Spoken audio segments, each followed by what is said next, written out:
Ahoj, poď si so mnou porovnať tieto dva gely na obočie. Obidva sú výborné, avšak každý je z inej cenovej kategórie.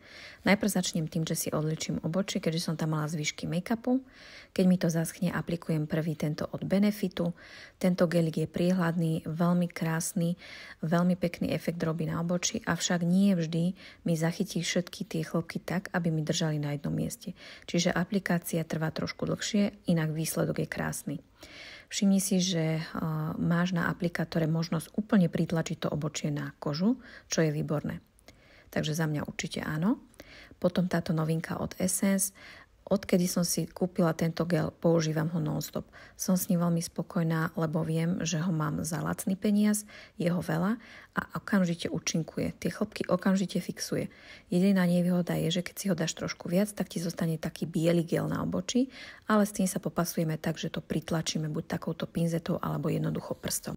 Ako sa ti páči výsledný efekt? Vidíš tam nejaký rozdiel? Daj mi vedieť do komentáru. Pa, pa!